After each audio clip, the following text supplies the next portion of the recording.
kita akan melanjutkan review proposalnya ya. Baik, silahkan siapa yang akan direview proposalnya. Ini mohon maaf saya belum sempat lagi mereview satu-satu ya. Jadi baru sempatnya direview sekarang, tapi tidak apa-apa, langsung kita review di tepat. Silahkan, siapa yang secara sukarela ingin direview?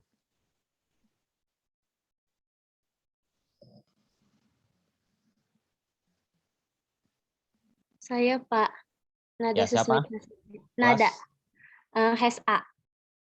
A, B. Pak. A. Oke, ini ya. Judul perlindungan hukum bagi penerima pinjaman terhadap pelayanan pinjaman berbasis online dalam transaksi pinjam meminjam uang. Boleh, pinjamnya banyak banget nih. Pinjaman terhadap pinjaman berbasis online dalam transaksi pinjam meminjam uang. Mungkin ini ya sekedar masukan ya, karena ini fakultasnya kan juga fakultas hukum, jadi untuk terminologi kata-katanya itu juga menggunakan kata yang ini ya, bukan kata pinjaman ya. Karena kalau pinjaman sebenarnya pinjam atau ngutang sih? Ngutang sih. Ngutang. Berarti makanya utang saja, berarti hukum bagi penerima utang terhadap layanan bukan layanan pinjaman, layanan kredit ya, layanan kredit berbasis online dalam, ya pasti sih kalau layanan kredit berbasis online pasti kan pinjam meminjam utang ya, mungkin layanan berbasis online gitu aja sudah cukup sih. Oke, Baik. dicatat ya, sambil dicatat ya, saya juga kadang siapkan catatannya.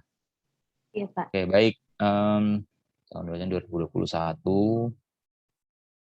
Nah, ini panjang banget tuh judulnya nih. Yang bagian ketiga ini judul diringkas saja ya, gambaran umum aja bisa, hanya gambaran umum ya, cukup cukup gambaran umum saja. Ini kayaknya ini nggak keywords ya, mana ininya?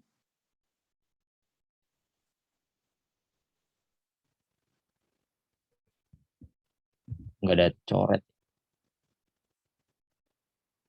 Ini gambaran umum aja harusnya. Pak. Gambaran umum ini ganti aja utang. Utang. Ini ganti utang. Ini layanan kredit Kredit. ya. Kredit berbasis online. Kredit berbasis online. Terus ini dihapus saja. Baik Pak.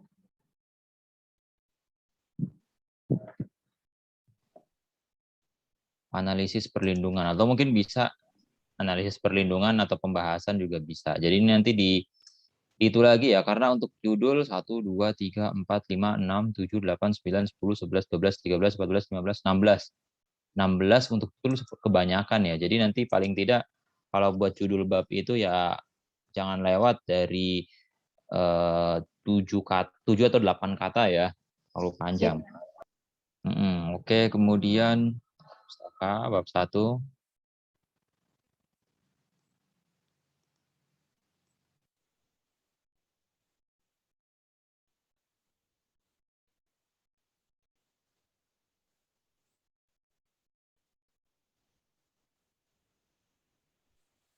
Ini kan, pinjam meminjam ialah perjanjian di mana pihak satu memberikan kepada pihak lain suatu jumlah tertentu barang-barang yang habis karena pemakaian. Oh, dengan syarat pihak belakangan ini akan mengembalikan sejumlah dari keadaan yang sama pula. Ini maksudnya utang kan,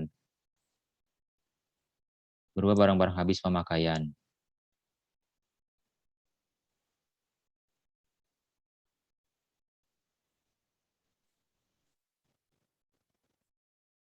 Salah satu objek perjanjian utang piutang adalah uang. Yang di dalam perjanjian peminjam akan mengembalikan barang yang bersama. OJK, kecanggihan masyarakat, itu bahan prestasi.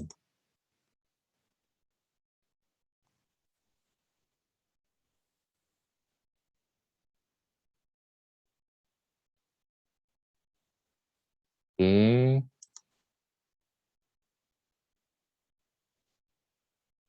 Nah, ini kalau untuk footnote-nya ya.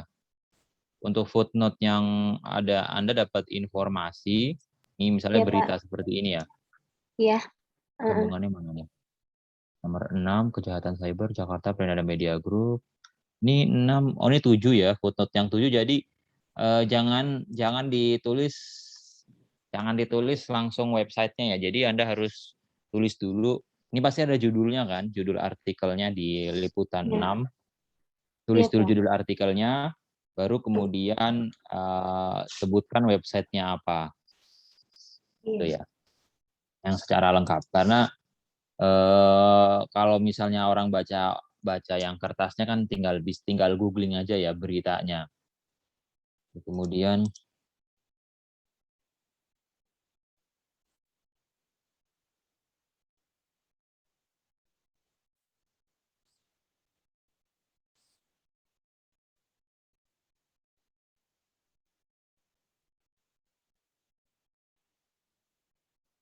oke. Ini mungkin sudah cukup baik ya. Cuma mungkin kurang satu lagi Anda tambahkan.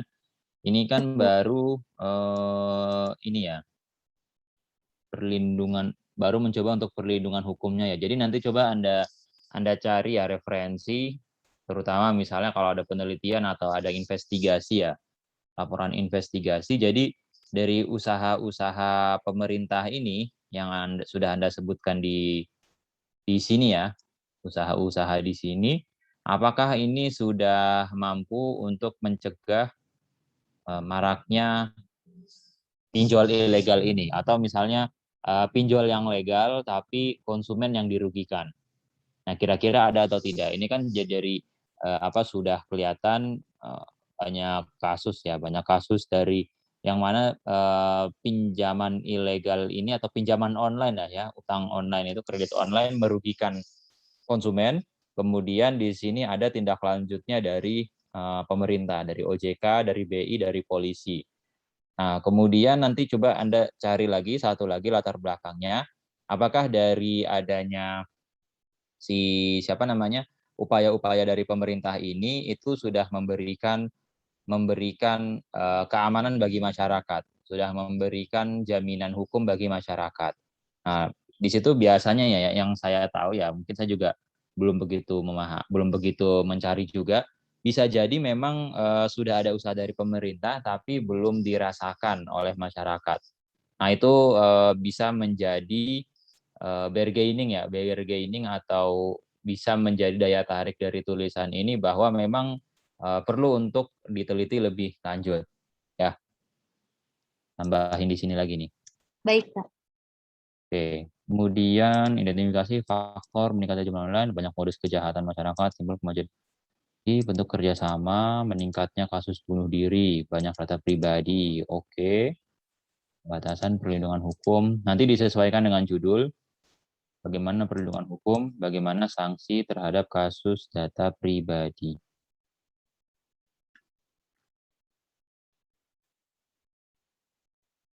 Di latar belakang tadi nyinggung data pribadi nggak? Nyinggung, Pak, ada Oh, ada. yang ancaman itu Oh, melalui ini ya. ya. Oh ya. Oke, oke. Oke, sudah. Oke, berarti sudah oke ya ini dua ini ya. Perlindungan hukum, kemudian data pribadi, teoritis, praktis, tinjauan pustaka, samaan,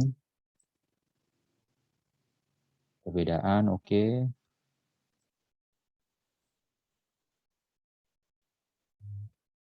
Perbedaan, analisis supaya fintech syariah,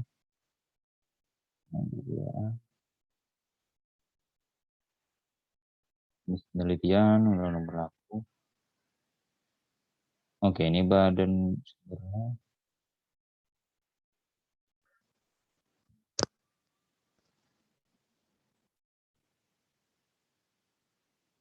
dan hukum sekunder.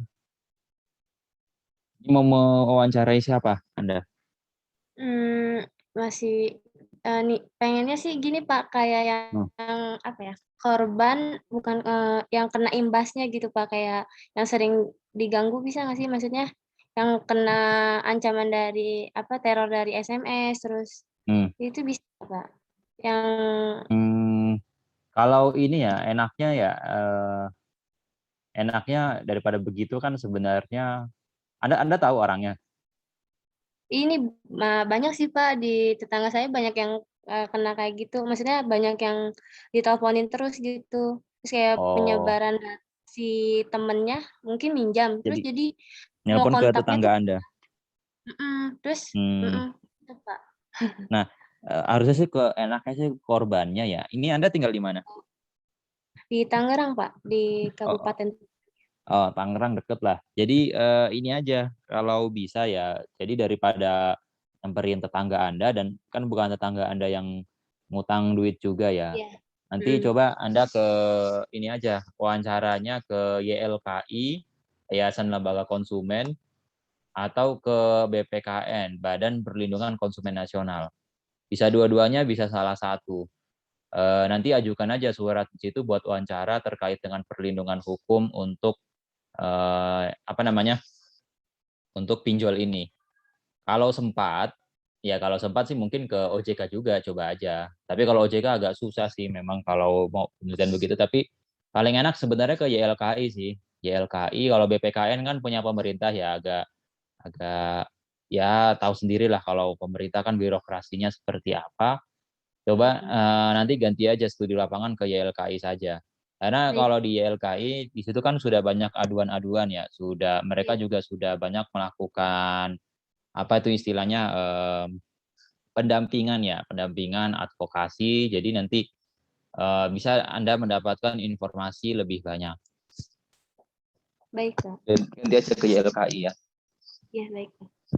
Oke, kemudian 2021 1, 2, 3 daftar pus.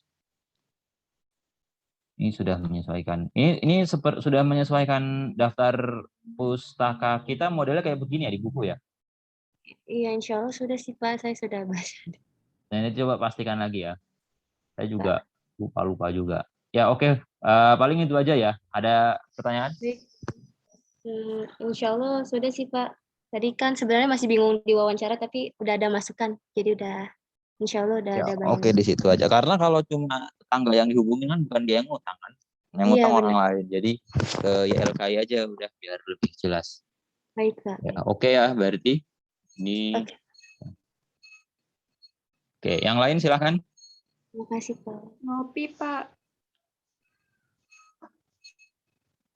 Novi pengen di-review, Pak. Kelas A.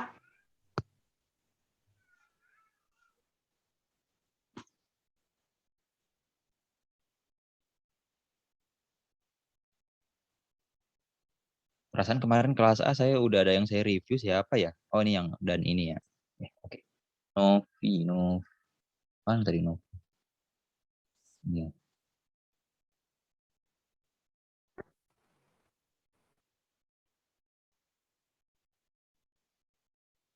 Mebel PD Novi Karya. Loh, ini punya siapa? Mebelnya. Punya Bapak saya, Pak. Oh, tinjauan hukum Islam terhadap Wan Prestasi dalam ini typo ya. Dalam praktek jual beli. Yang Wan Prestasi siapa? Ini, Pak. Terkadang tuh ada yang dari konsumennya yang kadang telat bayar atau kadang juga ada yang dari yang pembuatnya gitu, Pak. Kayak tidak sesuai dengan apa yang diinginkan konsumen seperti itu, Pak. Jadi pengen Oh, neliti lagi gitu. ini jualan atau apa ini? Iya, apa mebel gitu, Pak, Toko, furnitur kayak. toko. Heeh. Oh, toko tapi bukan yang bikin ya? Bukan, Pak, ini kayak bentuknya kayak perusahaan. Jadi yang pesan Ya, contohnya bentuk kayak buat lemari, seperti itu, Pak. bentuk usahanya yang bikin ini PD Novi Karya ini. Iya, kebetulan yang punya usahanya itu kan Bapak, Nah, gitu. Jadi emang namanya PD Novi Karya gitu, Pak. oh yang bikin ya. Terus Mhm. prestasinya dari supplier gitu. One prestasinya ini yang pengen diteliti itu, kan ini sering banget, Pak, terjadi. Jadi di Nah, perusahaan mebel ini tuh sering banget terjadi entah baik wan prestasi dari yang si konsumennya gitu, yang Contoh konsumen wan pesan. prestasi gimana? Iya, Pak. Contoh wan prestasi dari konsumen? Jadi kan ini kebanyakan ini sih Pak, pada apa namanya, telat membayar. Jadi seharusnya pada Hmm, jatuh tempo kan seharusnya membayar gitu ya Pak ya, hmm, tapi pada kenyataannya dia mengulur waktu atau telat gitu membayarnya. Jadi hmm, pengen diteliti lagi sih Pak sebabnya kenapa gitu. hmm. Terus sama satu lagi siapa yang wan prestasi, produsen atau supplier atau Yang siapanya? ini, kadang yang dari ini juga sih Pak, dari yang pembuatnya. Yang buat bukannya Novi Karya, bukan ya? Iya itu Novi Karya, maksudnya ya dari Oh, Bapaknya sendiri gitu, heeh. Kan oh, Bapak oh, juga jadi ini, ada pegawai ada wan juga gitu. prestasi juga. Oh, Iya, gitu. oh gitu. Jadi dari sisi dua belah pihak ya. Mhm. Jadi kalau misalnya ditanya kenapa Anda meneliti ini? Kenapa? Ya karena di sini sering terjadi wan prestasi, Oh, oke. jadi ingin neliti lebih dalam gitu, Pak. Oke, oke, jangan jangan bilang punya bapak Anda berarti kalau nanti itu. Iya, baik, Pak. Oke. Nanti kalau gitu diketawain sama Bu Dekan. Bagaimana usaha tidak akan lepas dalam diadakan pilihan tersebut timbullah hukum terjadi dikehendaki tinjauan hukum Islam ya terhadap wan prestasi dan praktek jual beli furniture mebel.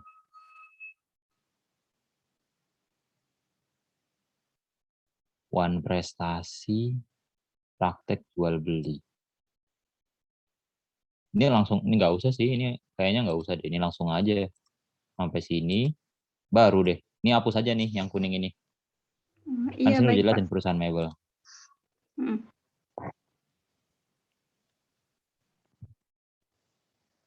Itu si pemiliknya salah satu, oh istisna.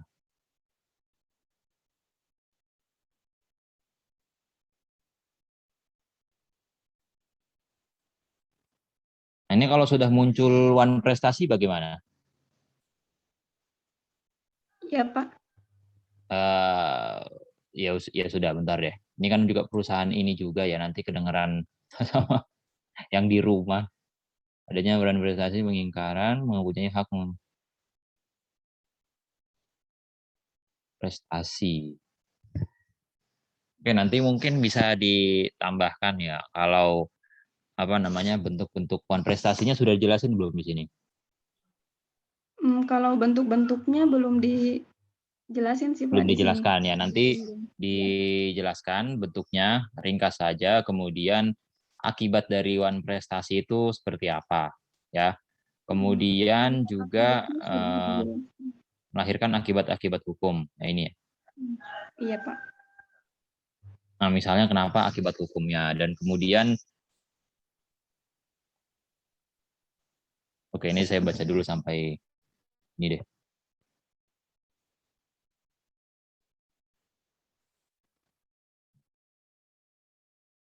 Nah, ini diidentifikasi masalah ya. Identifikasi masalah di sini tolong disinggung terkait dengan wan prestasi ya. Kayaknya belum Iya, baik. kelihatan nih wan. Tapi hanya satu ya. Hanya satu dibahas wan prestasinya. Jadi yang diceritakan itu adalah yang di sini masih menceritakan sebelum wan prestasi. Seharusnya dijelaskan wan prestasinya kenapa, bagaimana, dan seterusnya ya. Itu seperti apa. Iya, baik, Pak. Oke. Batasan masalah, rumusan.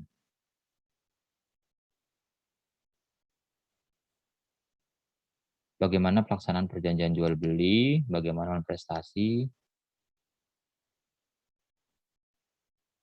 tinjauan Islam, tinjauan hukum Islam. Mungkin juga tinjauan hukum Islam, tinjauan hukum Islam kan luas ya. Nanti mungkin coba dipertimbangkan tinjauan ya hukum Islam juga ya. Bisa juga ya karena ini ya hukum Islam prestasi. Berarti ini cuma dari sisi syariahnya aja ya, hukum Islamnya aja ya.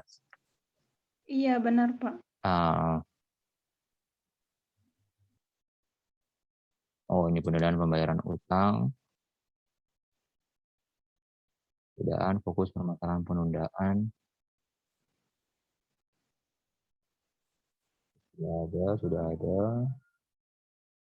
Penelitian.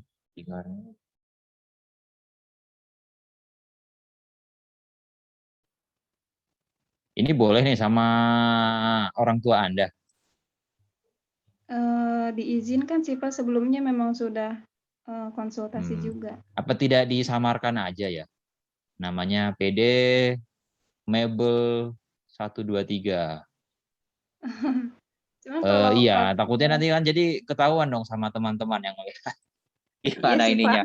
Pak. Ini aja ya udah bilang Iya juga di baik sini Pak. ya. Ya udah yang lain pura-pura nggak tahu deh kalau gitu ya. Iya Ya jadi baik kayaknya Bapak. ya samarin aja lah ini. Biar lebih nyaman juga nanti untuk orang tuanya ngejelasin, ngasih data, ngomong segala macam gitu ya. Iya baik Bapak. Tapi nanti kalau misalnya menjelaskan di bab 3 itu ada mana nih? Misalnya ada gambaran umum ya, PD Novi Karya ini ya. Nanti Anda apa namanya? Ya tetap dijelasin sih faktanya kecamatan apa, tapi namanya disamarkan saja. PD 123. Nanti mungkin teman-temannya oke, tapi nanti kelihatan sama tetangganya yang orang Serang ya. Oh ini ternyata gitu Iya ya. Pak. Ya, nanti mungkin juga ya, mungkin tambahan juga. Jadi tidak hanya tinjauan hukum Islam ya. Mungkin bisa Anda tinjau lagi ya, dan perbandingannya dengan tinjauan di KUH Perdata juga bisa sih, di hukum positifnya ya, tidak hanya hukum Islamnya. Jadi biar lebih berwarna ininya, skripsinya. Baik Bapak. Oke, ini kan soalnya kan ada juga nih Anda bawa-bawa asas konsensualisme, ya kan? Ini kan biasanya kan yang bahasa-bahasa di hukum positif ya. Jadi kalau sudah dijelaskan begini, tanggung ya sudah, jadi dijelaskan dari dua sisi saja, hukum Islam sama hukum positifnya gitu aja. Kalau hukum perdata Islam, dia masuknya ke hukum Islam atau hukum apa Pak? Ya, hukum perdata Islam sih sebenarnya satu bagian dari hukum Islam juga. Boleh sih, atau mungkin hukum perdata Islam juga bisa sih. Atau spesifik aja mau hukum perdata Islam. Iya baik Pak. Nanti bikin aja dulu, nanti dicarikan pembimbing yang cocok sama Bu Dekan biasanya. Iya baik Bapak. Ya. Oke, ada pertanyaan?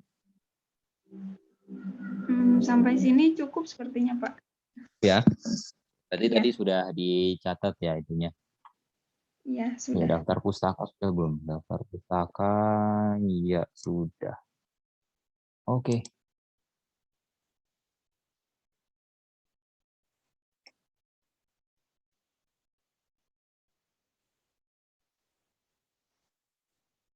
Oke, siapa lagi?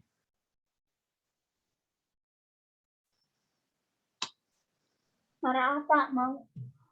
Kelas berapa ini? Kelas A. Kelas A.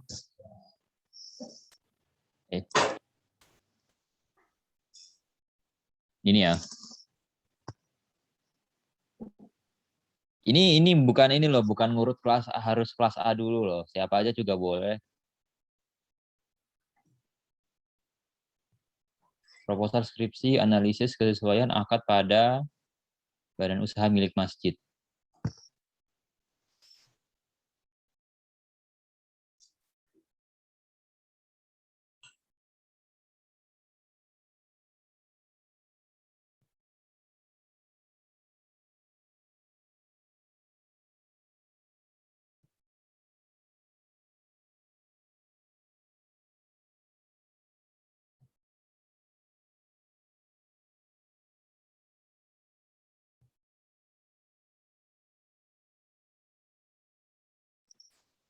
Oke, baik kita lanjutkan.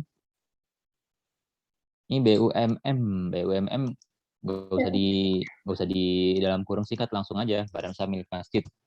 Alam. Oh gitu. Kota Bekasi. Tinggal di Bekasi. Iya, Pak. Ini masjid Anda lagi, jangan-jangan. Yang bisa sholat. Belum, Pak, belum. Belum. Belum. Insya Allah nanti. Sholatnya Enggak biasa sih, di bukan, sini. Pak. Bukan. Itu masjid kampung sebelah. Kebetulan Oh, ada BUMN-nya. tapi Anda tahu ada BUMN ini ya? Iya, ada. Dalam mengetahui usaha banyak mikro, musyarakah. Iya. Nah, Sebenarnya typo nih. Google aja tahu yang mana yang benar. musyawarah. Kehalalan. Ini footnote-nya masih kurang ya. Nanti itu mohon ditambahkan ya yang di latar belakang. Jadi ini kalau misalnya dalam satu halaman misalnya ini tidak ada footnote, mungkin dari Anda ya. Kemudian ini footnote-nya ada, kemudian tidak ada lagi, ada selang-seling sih boleh, tapi ini sampai 4, 5 malah ya, tidak ada footnote-nya, jadi nanti Anda tambahkan juga footnote-nya ya. Jadi masukkan banyak referensi di situ, bahwa memang ya usaha kecil itu penting. Kenapa pentingnya untuk pemberdayaan, kenapa harus digerakkan oleh masjid, itu kenapa juga ya harus Anda masukkan di situ semua. Kenapa harus halal dan seterusnya. Informasi juga masih kurang banyak nih.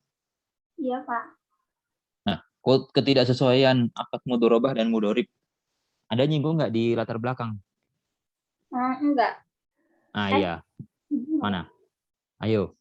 Enggak, Pak. Nggak. Jadi jadi sebenarnya masalahnya apa sih? Coba diceritakan. Sebenarnya saya mau ngelihat itu sesuai nggak sama akad mudharabah. Maksudnya akad yang dipakai tuh akad apa gitu yang di sana? Emang masjid ini ngapain dia? Antara masjid sama BUMN-nya. Masjid ini ngapain sih?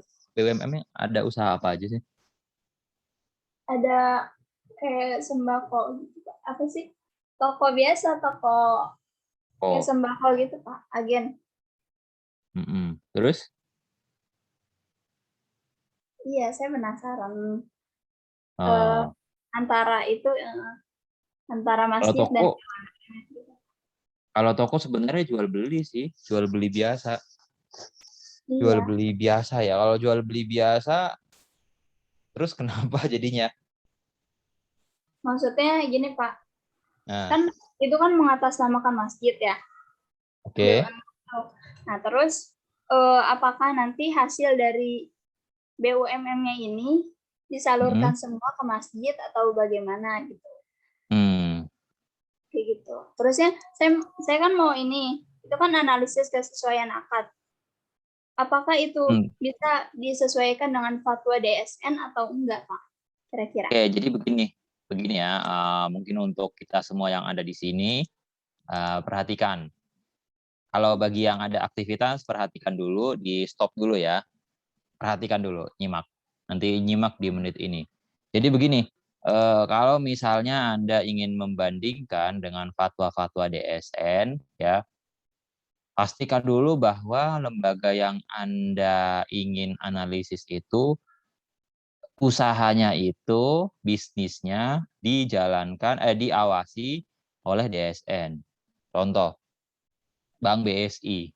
Bank BSI itu dia pakai pedoman fatwa DSN tidak? Pakai. Jadi misalnya Anda mau menganalisis nih Bank BSI sesuai nggak yang transaksinya dengan fatwa DSN?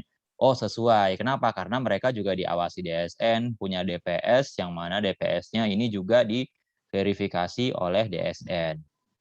Kemudian sekarang misalnya Bank Mandiri ya, Bank Mandiri, bank biasa, Mandiri biasa bukan Mandiri Syariah. Bank Mandiri mau Anda bandingkan, apakah Bank Mandiri ini transaksinya sudah sesuai dengan fatwa DSN atau tidak? Bank Mandiri diawasi DSN tidak? Iya, tidak. Tidak. Tidak yang konten. Nah, terus bisa nggak kita penelitiannya Bank Mandiri tapi diawasi oleh DSN? Tidak. Nah, tidak. Atau misalnya nih, ada satu lagi. Untuk tabungan emas. Tabungan emas di Pegadaian Syariah. Pegadaian syariah itu kan kalau kita lihat biasanya ada DPS-nya tuh ya, di laporan keuangannya ada DPS-nya siapa, itu DPS juga diawasi oleh DSN ya. Itu pegadaian syariah. Tapi misalnya ada sekarang kan banyak nih, bukan hanya pegadaian, misalnya tabungan emas Indogadai. Indogadai itu dia diawasi DSN atau tidak? Kita periksa dulu. Oh, ternyata tidak diawasi. Kira-kira bisa nggak karena dia tidak diawasi DSN, terus kita menggunakan ketentuan yang mana ketentuan itu hanya oleh lembaga-lembaga yang telah diverifikasi oleh DSN. Bisa tidak kira-kira? Atau masuk akal tidak? Tidak. Nah, itu. Jadi kalau dibandingin jangan fatwa DSN, tapi mungkin cukup dari sisi fikih muamalahnya, dari sisi hukum ekonomi Islamnya, hukum perdata atau hukum yang lainnya seperti itu.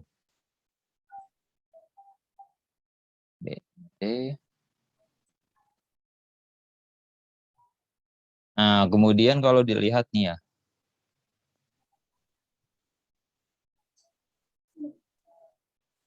kalau dilihat juga ini kan penelitian terdahulunya itu kan ke BMT ya.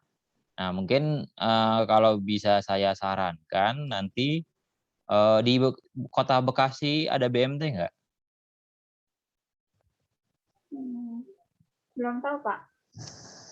Kayaknya ada. Harusnya ada ya. Iya, harusnya ada. BPRS ada lah ya, BPRS. Ada. Ada. Nanti ini ya yang saya sarankan sih, karena ini sepertinya ingin menganalisis akad mudorobah ya. Kayaknya Iya, Anda Pak. mau menganalisis akadnya mudorobah atau bukan. Kayaknya kalau masjid sih sebenarnya itu ya, masjid itu juga belum begitu tahu bagaimana ininya, sistemnya juga, kemudian nasabahnya siapa, apakah mereka itu ada koperasi, ada semacam BMT, Baitul Mal atau tidak.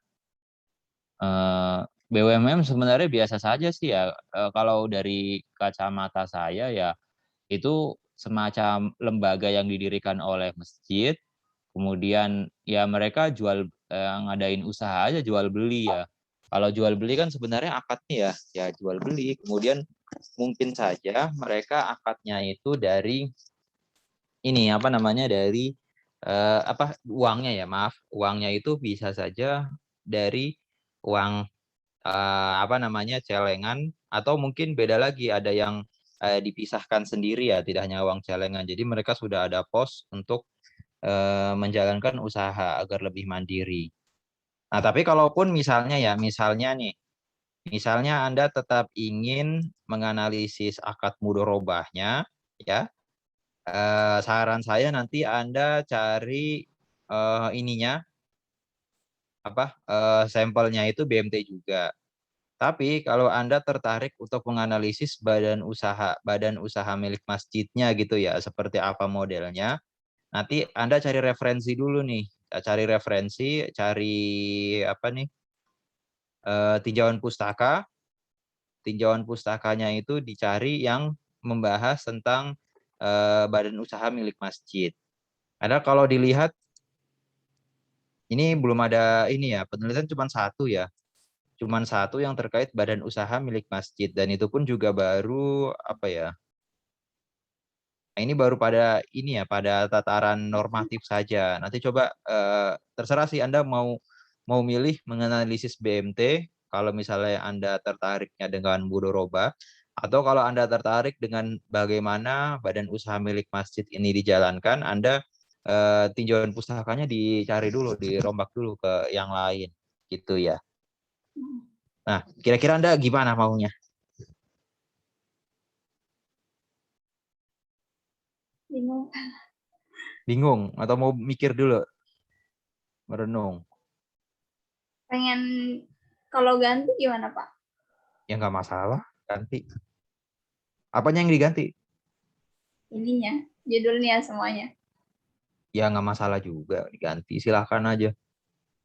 Soalnya Pak, saya cari di itu, yang BUMN itu jarang sekali Pak. Jarang banget. Iya. Paling akad kayak mudorobah juga Jarang deh pokoknya. Karena mungkin memang tidak ada yang bermasalah dengan itu ya. Cuman ya sudah, dana nasabah lagi, dana jamaah itu dikelola oleh pengurus masjid ya, pengurus masjid, kemudian dikelola sedemikian rupa nanti dananya itu dijadikan sebagai dana abadi lah, misalnya dengan melakukan usaha, porsinya berapa-berapa. Kalau misalnya para jamaahnya setuju, tidak ada yang protes, berarti tidak ada masalah sih sebenarnya. Itu. Jadi apa yang ingin Anda dalami lagi? Belum kepikiran, Pak. Belum kepikiran ya? Baik, segera segera dipikirkan kalau begitu. Nanti ya silahkan direvisi. Itu sih kalau misalnya berdasarkan yang saya baca, itu sih tadi dua saran saya. Silahkan nanti Anda analisa, masih bisa berubah judul. Nanti pun juga kalau sudah dapat pembimbing, judulnya juga masih mungkin juga dirubah lagi. Jadi nggak apa-apa, tentukan saja dari sekarang. Oke, ada pertanyaan? Belum, Pak. Belum. Baik, kalau begitu ini saya tutup ya. Terima kasih, Pak.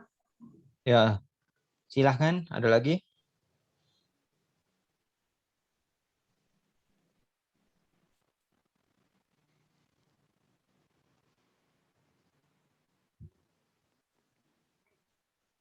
Ayo, ada lagi.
Halo,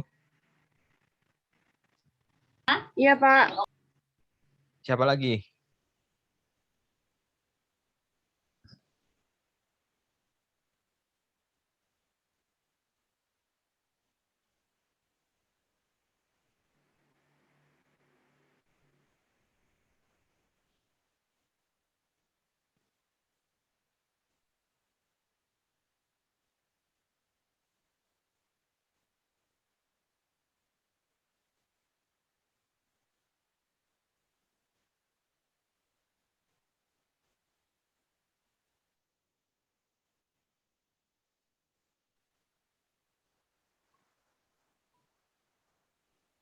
Saya ada, Pak. Nurul Jadidah. Nah, gitu. Kelas A juga lagi jangan-jangan. Kelas B, Pak. Oke.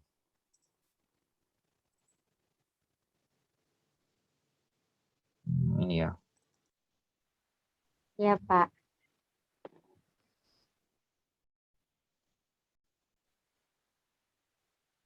Praktik sisa hasil usaha. Wow. Koperasi Syariah. Sisa hasil usaha di Koperasi Madani Mart dalam perspektif fikih muamalah. AU. Daerah mana ini? Kota Bekasi, daerah sini, Pak. Kota Bekasi ya. Tambahin Koperasi Madani Mart Kota Bekasi.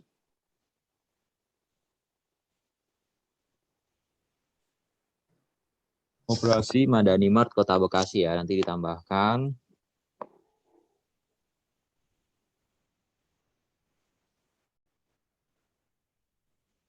Ini koperasinya syariah ya? Atau ya Syariah. Madani Mart ya? Syariah ya? Lebih ya. Gugatan, lupa gugatan. Nah ini ya.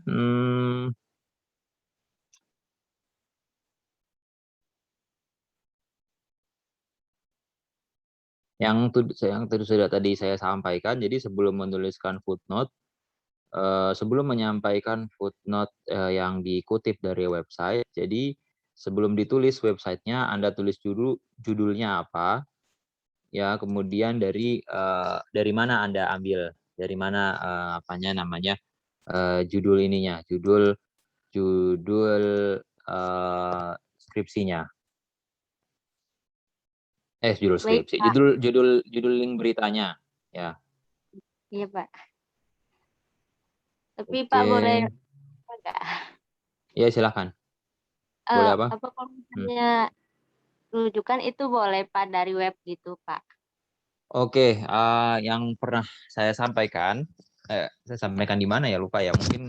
Mungkin di kelas ini, mungkin kelas yang lain. Jadi dari website itu diperbolehkan mengambil ya, kecuali kalau misalnya Anda itu untuk teori ya, pengertian tertentu, misalnya pengertian mudorobah, kemudian pengertian ekonomi dan seterusnya Anda ambil dari website, nah itu tidak diperkenankan. Kemudian ambil dari blog-blog gitu ya, Blogspot atau WordPress juga tidak diperkenankan. Nah, apa yang boleh kalau begitu diambil dari website? Misalnya Anda di websitenya itu mengambil data-data tertentu ya, seperti berita gitu ya, berita itu diperbolehkan Anda mengambil berita, ada kutipan berita silahkan, atau misalnya mengupdate informasi tertentu dari objek penelitian Anda. Misalnya kita menganalisis tentang Bank Syariah Indonesia BSI. BSI kan kalau misalnya kita mau tahu produknya, mau tahu sejarahnya, gambaran umum dan susunan organisasi, itu kan biar kita tahu kan ke website ya. Cukup ke website juga bisa, tapi website aslinya yang bsi.co.id, bukan website yang lain. Kalau ini, nah ini pengertian harusnya jangan diambil nih dari website nih, ya. Harusnya tidak diambil dari website kalau muamalah seperti ini.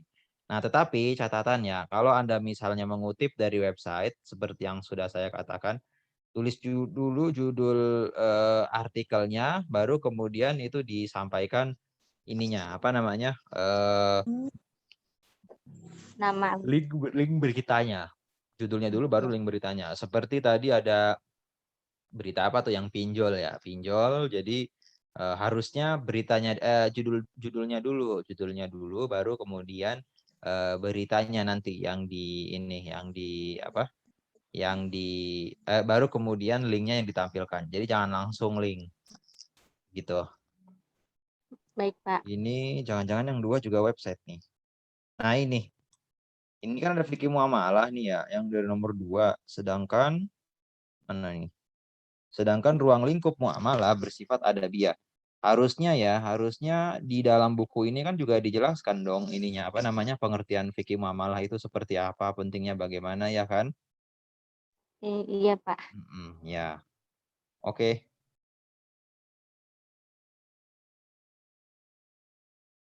Nah ini sebelum Anda loncat ke sini,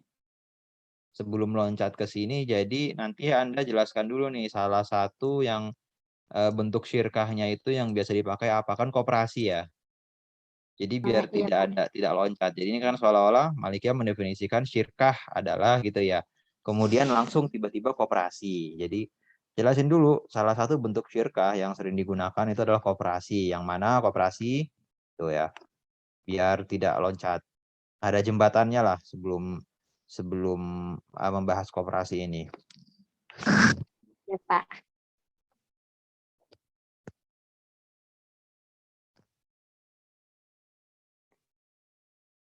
Ajar ekonomi koperasi.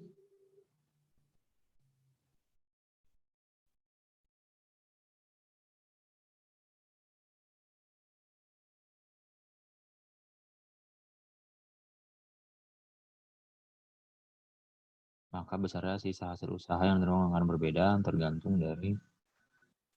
Oke, mungkin ini juga ya perlu Anda tambahkan juga. Penelitian sebelumnya ada nggak sih? Nah ini. Sebelum masuk ke koperasi ini ya, sebelum masuk ke sini lagi, Anda jelaskan bagaimana sistem atau distribusi dari koperasi-koperasi syariah yang lain. Jadi Anda jelasin dulu secara perspektif yang ada di fikih muamalah, di koperasi yang ada di daerah lain, yang ada di kota lain, maupun koperasi yang lain itu seperti apa. Jadi agar juga tidak langsung loncat ke sini juga ya. Secara ringkas saja. Jadi kondisi yang terjadi di koperasi syariahnya itu seperti apa? Penerapan akad musyarakah. Nah ini jangan di dalam bentuk kalimat seperti ini. Jadi penerapan akad musyarakahnya kenapa di Madanimar? Mekanismenya itu harusnya seperti apa? Mungkin tidak fokus ke Madanimar dulu ya, tapi koperasi ya misalnya diharuskan ada sisa hasil usaha, pembagiannya seperti apa dan seterusnya. Jadi tidak hanya dalam kalimat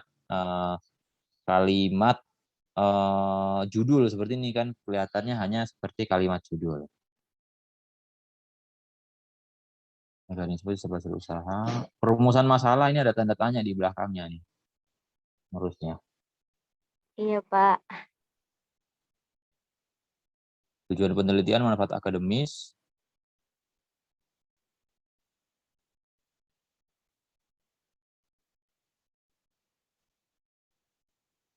Oke. Sebenarnya tidak ada format khusus ya untuk tinjauan pustaka, tapi ya bisa diterima lah dengan format yang bagaimana, karena tidak ada yang mengatur ketentuannya.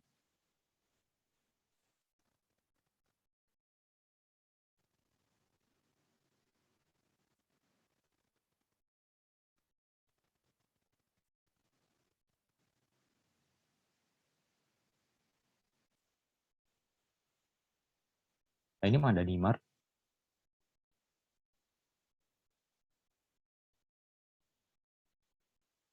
Oh.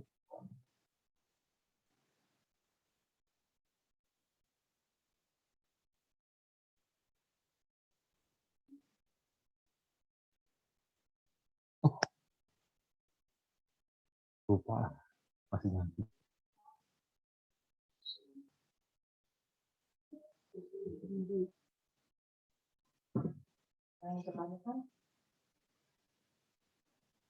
Oke, jadi respondennya siapa yang akan diwawancara? Halo? Kayak gitu berarti nanya dulu apa gimana, Pak? Ya, boleh sih nanti Anda silahkan ditanya ya penjajakan. Kira-kira siapa yang akan ditanya pengurusnya ya. Jadi paling tidak di sini namanya proposal Anda sebutkan saja. Jadi yang mau diwawancara adalah manajemen atau misalnya pengurus ya kalau koperasi ya, bukan manajemen. Pengurus koperasi Madanimar. Kemudian info yang Anda butuhkan misalnya tentang mekanisme mewawancarai tentang ininya. Mau dilepas. Mekanismenya dan juga bagaimana sistem bagi hasilnya. Baik, Pak.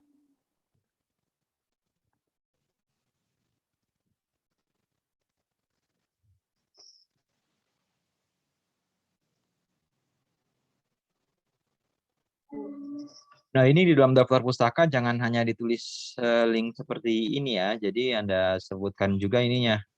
Sebutkan juga judulnya seperti apa ya. Baik. Kemudian untuk ininya karya untuk daftar pustakanya jangan huruf kapital semua tapi disesuaikan. Sesuaikan dengan format sesuai tuntunan atau petunjuk atau panduan yang ada di panduan skripsi tahun 2021. Gitu ya. Iya, Pak. Nah, dicatatkan. Iya, Pak. Ya, silakan. Ada pertanyaan?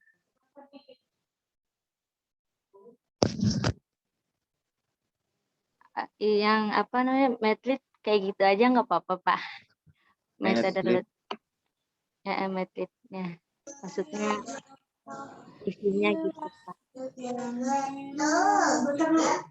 Medlit sementara bisa sih seperti ini ya. Populasi, tapi populasi sampel nggak usah ini. Kan bukan penelitian kuantitatif, ini tidak usah. Ini tidak usah ya. Iya, Pak. Terus mungkin wawancara tadi yang saya bilang ditambahkan kepada pengurus koperasinya, wawancarain misalnya tentang apa gitu ya. Anda sebutkan juga di situ. Pengurusnya aja, Pak. Anggotanya juga nggak, Pak? Oh ya, anggota juga boleh deh. Anggota juga boleh kan yang menerima ya. Iya, Pak. Boleh, silahkan. Baik, Pak. Baik, ada pertanyaan lagi? Untuk sekarang tidak ada, Pak. Ya, oke, baik. Pak Nurul jadi dah. Selanjutnya siapa? Sania, Pak. Kelas? Kelas B. B juga.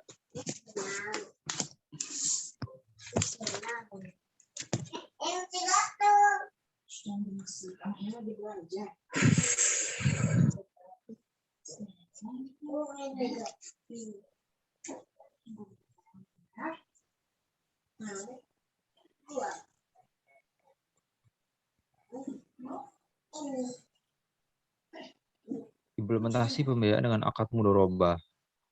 Studi pada 3 bank syariah. Oh, 3 bank ya? Iya, Pak. Apa saja? Belum pasti sih, Pak. Kira-kira yang udah syariah, Pak. Jadi kayak BNI Syariah, muamalat kayak gitu. Terus apalagi sih? BRI Syariah ada nggak sih? Ada, BRI Syariah gitu, Pak. Apa? BNI Syariah. BRI Syariah, muamalat. Nah, memang BNI Syariah masih ada. BRI apa, Pak? Iya, BRI Syariah. BRI Syariah masih ada. BRI kurang tahu deh, Pak. Belum dilihat ke lapangan gitu, Pak. Baru nemunya maksudnya baru nyarinya mau 3 gitu, Pak.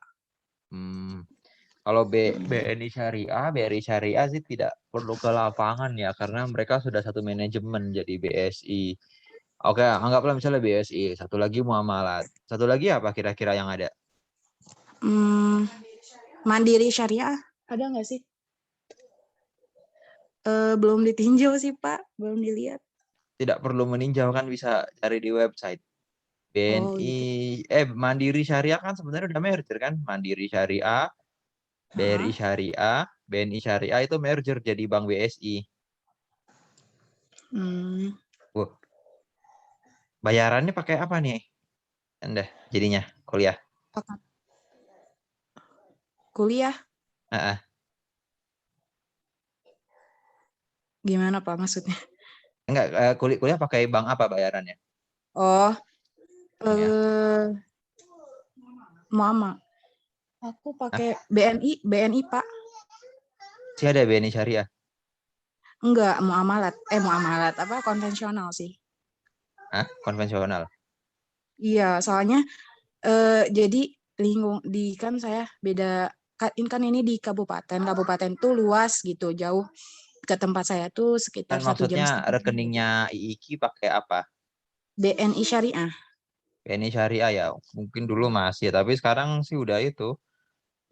Sudah Bank Syariah Indonesia, BSI. Oh, Nah, itu BSI pun juga jadi BSI kan dari Februari 2021, sudah lama. Nah, jadi oke, nggak tahu ya, kalau biasanya sih kalau yang sering ada bank itu kan BNI Syariah, BRI Syariah, Mandiri, itu pun juga mereka satu bank ya. Jadi satu bank sekarang, jadi namanya BSI. Nah, kalaupun sisa muamalat biasanya kalau di luar 4 bank ini agak sulit nyarinya. Misalnya nyari Bank Bukopin Syariah, saya nggak tahu ada tidak di Kabupaten Sukabumi ya. iya. Kemudian Bank CMB Syariah pun juga tidak ada juga sih biasanya. Kalau misalnya Bank BCA Syariah, Bank Mega Syariah, ya tidak tahu juga ya apakah memang sampai Kabupaten Sukabumi. Karena yang jaringannya luas ya sebenarnya 3 bank tadi ya plus muamalat. Nah, 3 bank tadi kan juga itu sudah merger menjadi Bank Syariah Indonesia. Nah, jadi itu juga ini ya apa namanya bisa bisa Anda cari justifikasinya kenapa 3 bank. Ini kenapa harus 3 bank? Hmm, biar apa? Representatif gitu, Pak. Mewakili gitu. Representatif.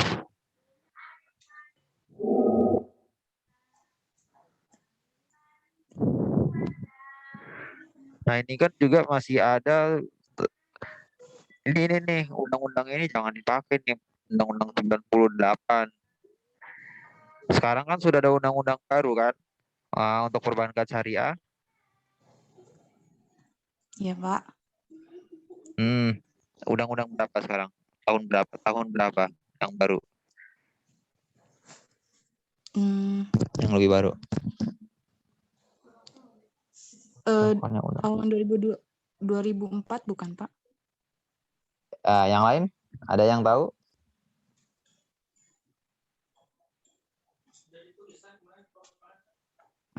Maksudnya mahasiswa yang lain, teman yang lain ada yang tahu tahun berapa?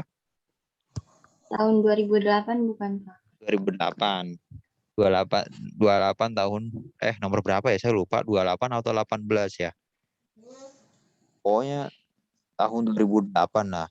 Nah, ini kan juga dari footnote-nya pun juga masih ini ya, akibat mungkin pakai footnote yang tahun sejak 12 sistem nasional.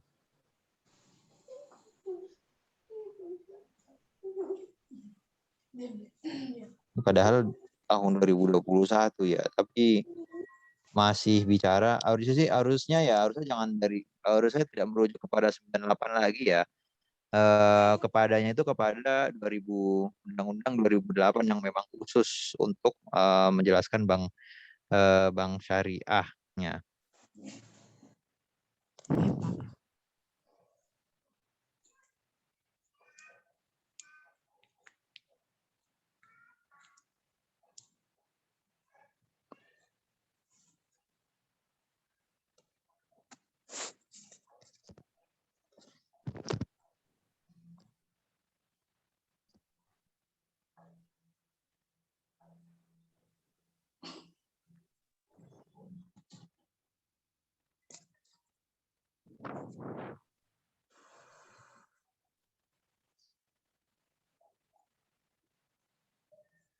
Ini apa nih, Malang? Oh iya, Pak. Sukabumi atau Malang? Jadi kayak bahan timbangan aja itu, Pak, yang Masyarakat Malang sebelumnya. rata-rata memahami dengan prinsip ini dikarenakan dominasi pengusaha dan orang berpendidikan. Penyaluran berubah sangat dibutuhkan. Oke, ini mungkin lupa diganti ya. Iya, Pak. Nah, ini nanti berbahaya nih kalau tidak diganti. Jadi ganti Sukabumi ya, jangan Malang. Baik, Pak. Oke, kemudian juga nah ini misalnya kalau data seperti ini nih banyak didominasi pengusaha dan orang berpendidikan. Ya misalnya, Anda sebutkan datanya seperti apa ya? Misal bisa Anda nyari data dari TPS Sukabumi, ya di situ rata-rata pendidikannya itu setingkat apa ya? Misalnya S1-nya ternyata sudah lebih banyak daripada rata-rata nasional. Kemudian pengusaha tahu dari mana? Misalnya pengusaha ternyata dari data TPS-nya juga atau data dari dinas setempat juga menunjukkan memang pengusahanya pun juga cukup banyak ya seperti itu. Jadi ditunjang sama data juga. Baik, Pak.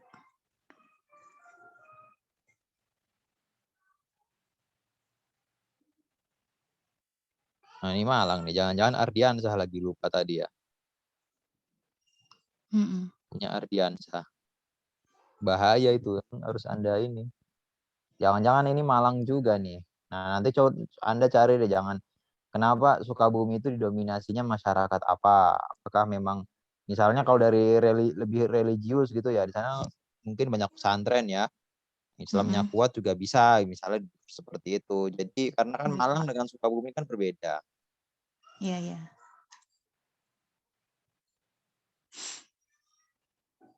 Kemudian ini juga mungkin tambahan juga kenapa Anda harus mengangkat temanya itu yang tentang mudorobah ya. Kenapa mudorobah? Kenapa tidak murabaha? Nah, kenapa? Alasannya harus ada. Contoh misalnya, ya saya tanya dulu sih, kenapa Anda ngambilnya mudorobah bukan angkat yang lain? Saya mudoroba paling banyak yang biar masyarakat tahu aja gitu, Pak. Kan mudoroba tingkat paling awal gitu kayak nabung aja gitu, Pak. Oh ya, ini implementasi mudorobah di apa sih? Nabung atau di pembiayaan? Pembiayaan, Pak. Nah, terus kalau pembiayaan kenapa? Nah, ini harus jelasin ya berarti ya, saya juga lupa nih. Pembiayaan mudorobah ya, judulnya. Iya, pembiayaan mudorobah. Kalau emang pembiayaan. Nah, kenapa harus pembiayaan mudorobah?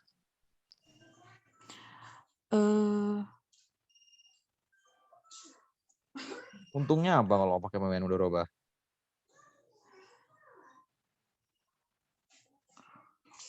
Biar apa? memahami konsep-konsep tentang akad mudoroba aja, Pak. Nah, ini Anda kan mau penelitian bukan mau ngajar. Nah, kenapa harus dianalisis yang mudorobahnya? Kalau masyarakat tahu deh misalnya mudorobah, terus kenapa? Manfaatnya apa kalau menambah informasi gitu, Pak. Oke, informasi kan berarti kan udah tahu nih. Kalau tahu informasi terus manfaatnya apa? Pengembangan ilmu bank syariah. Kan nggak semuanya belajar bank syariah kan. Masyarakat ada yang bisnis, ada yang segala macam, ininya bisnis lah gitu misalnya. Terus manfaatnya tahu kenapa? Biar apa?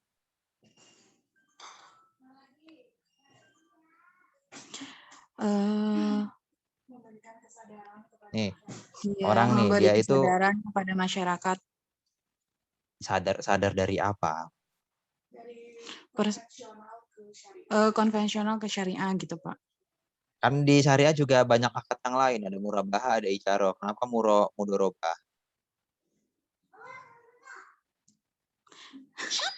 Untungnya apa dibanding akad yang lain? Untungnya? Saya lebih terpacunya ke mudoroba, Pak.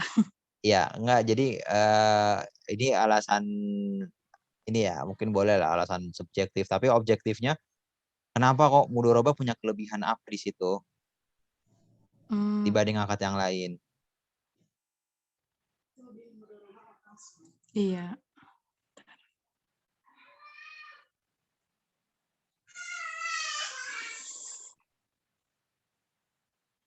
Oke nih, secara teori ya. Kalau secara teori, misalnya ya nggak tahu praktiknya mungkin kan bisa berbeda. Kita bicara teori dulu. Kalau teori mudoroba, nasabahnya rugi, bank harusnya ikut tanggung rugi nggak? Teori itu bagi hasil. Iya, Pak. Ya, benar, yakin. Ya sudah, nanti dicari lagi deh. Udah mau jam 9, saya udah ngajar lagi. Jadi begini, nanti Anda jelasin nih, kenapa pakai mudoroba. Ya, mudoroba itu kan sebenarnya akadnya ya, kalau secara prinsip kan bagi hasil. Kalau bagi hasil, itu harusnya kan bisa menjamin keadilan dibanding akad lain.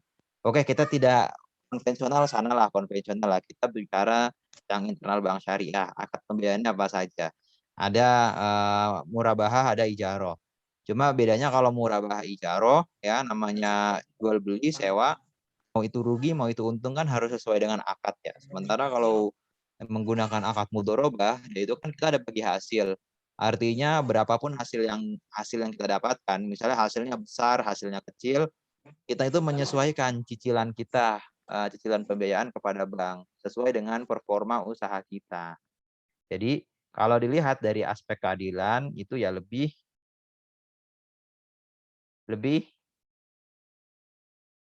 menguntungkan, lebih adil gitu kalau lihat dari situ. Artinya lebih proporsional lah gitu.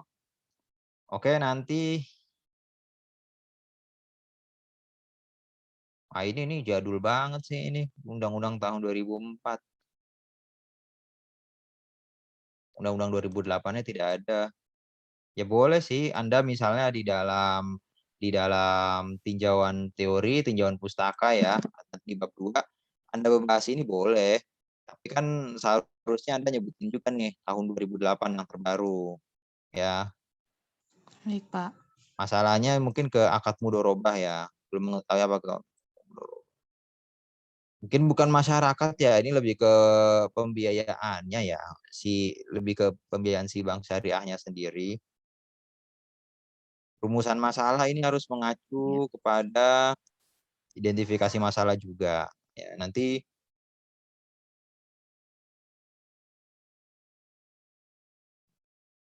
perbedaan persamaannya juga belum ya. Oh, udah sih. Tapi tidak semua. Nah, ini untuk judul, jadi jangan huruf besar semua ya. Harus disesuaikan. Iya, Pak. Oke. Kemudian nanti Anda harus di proposal harus menentukan bank syariah mana saja. Jadi jangan hanya 3 bank syariah, pastikan dulu bank syariahnya yang mana ya. Iya.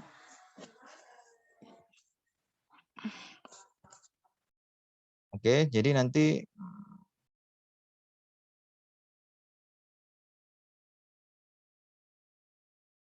Ardiansyah lagi. Cari yang lain ya nanti ya. Baik, Pak. Oke, nanti Anda ini ya dibenerin lagi nih. Ininya masih oke sudah ini ya banyak yang diambil dari jurnal, dari disertasi, tapi nanti direvisi kembali ya penulisannya. Kemudian juga ditentukan bank syariah mana saja. Kemudian juga direvisi latar belakangnya, alasan memilih mudorobahnya itu kenapa harus mudorobah dibandingkan akad yang lain. Kemudian tadi 2008 pun juga harus dibunyikan juga ya. Dan Anda juga harus selalu update informasi ya tentang perkembangan dari bank syariah ini. Ya itu. Oke, Baik, ada yang ingin ditanyakan? Tidak lagi, Pak. Tidak ya? Ya. Oke, ini saya nanti harap cepat direvisi ya. Iya, Pak. Oke, baik. Ini mohon maaf karena saya sebentar lagi masuk di kelas sebelah ya. Saya izin cukupkan sampai di sini. Mudah-mudahan minggu depan kita bisa bertemu kembali ya di waktu yang sama. Insya Allah. Kemudian nanti juga minggu depan langsung saja. Ini kok dikunci nih Nabilah nih. Dikunci. Buka aja kunciannya nih. Berarti share-nya harus ini anyone to see. Jadi nanti Anda dipersiapkan ya. Ini masih bisa Anda edit ya bagi yang belum. Silahkan masih bisa diedit kalaupun misalnya masih ada berubah pikiran. Bagi yang sudah misalnya ada yang ingin ditanyakan juga nanti kalau ada waktu juga silahkan ditanyakan juga di pertemuan selanjutnya. Baik, demikian yang dapat saya sampaikan. Kurang lebihnya saya mohon maaf. Assalamualaikum warahmatullahi wabarakatuh. Waalaikumsalam.